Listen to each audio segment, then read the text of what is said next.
What is your definition of a high-performance person? Being all that you can be every day. 24/7, 365, being all you can be.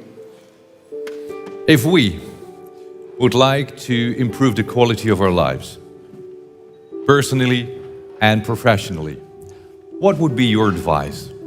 What can we do? Well, the most important thing is self-esteem. The people that we read about, the people that we admire, the Elon Musks, the Steve Jobs, the Warren Buffetts, etc., all have one thing in common. They have extremely high self-esteem. Of course, you've heard me say this before, self-esteem is built the first 7 or 8 years of life. And unfortunately, we're with our parents the first 7 or 8 years of life. Ergo, we don't have too much high self-esteem. But to build high self-esteem, and the way you build high self-esteem, if you're 25, 35, or 45, is to be around other people that have high self-esteem. Show me your friends and I'll show you your future. And so you can reverse your childhood by who you associate with. How do you do that? Well, you find people that are where you want to be, but they're already there. You're 22 years old, you're 32, you're 41 years old, and there's a guy or a gal who's 45 years old who is where you want to be. They've accomplished a lot of things. If you're into, they're saving the world, they're using their money for good causes, go associate with those people, be around those people. And they're easy to find, but they're not going to knock on your door. They're not going to come to your apartment or your flat and ask you, oh, can I help you? 87.6% of all the people on the planet are unhappy. I'm going to say it again because I know these are Dutchmen, right? 87, we'll just round it off. 87% of everybody that walks the face of the earth, 7.65 billion people, are unhappy.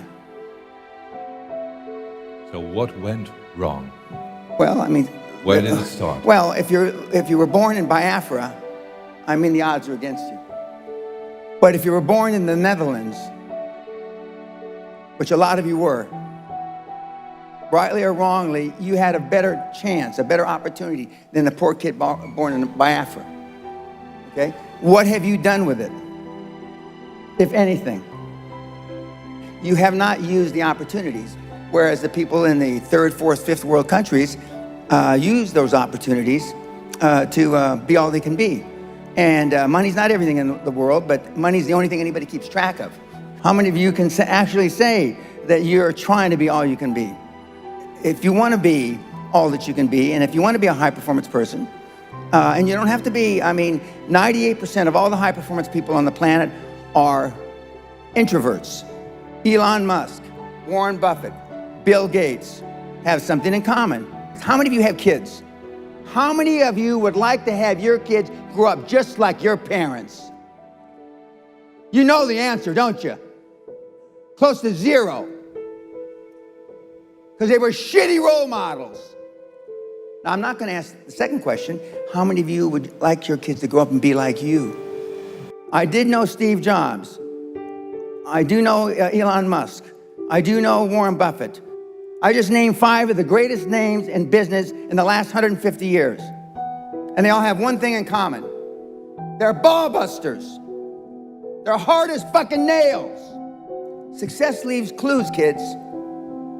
Where does that leave you? So is it a choice? Correct. To be tough? Firm but fair.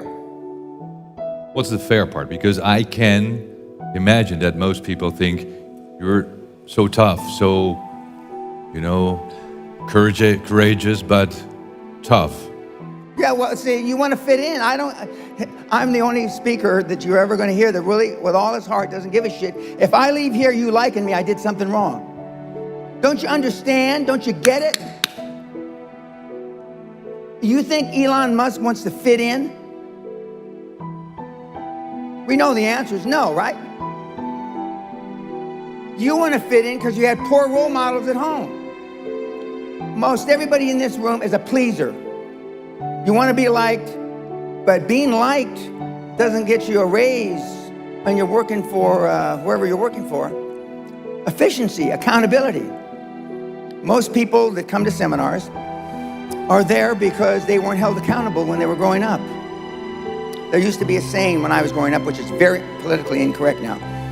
Spare the rod and spoil the child. The rod meaning beating, okay? Spare the rod, spoil the child. Now we have kids, and I'm sure many in the audience can attest to this, that have never been reprimanded, never spanked by their parents, never been screamed at, never been slapped, never been in a schoolyard fight. And look at you.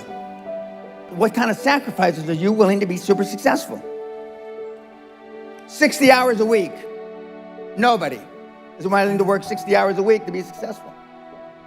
Nobody's willing to miss an anniversary, wedding anniversary, to be successful. Nobody is willing to miss a holiday. If you booked a holiday and something important happened in business, would you tell your family to go on the holiday without you? And you're not going to go. Nobody said yes, because you're not willing to make any sacrifices to be high performance. I still work 50, 60, I don't consider it work. I still work 50, 60 hours a week. And I haven't had to work in 35 years.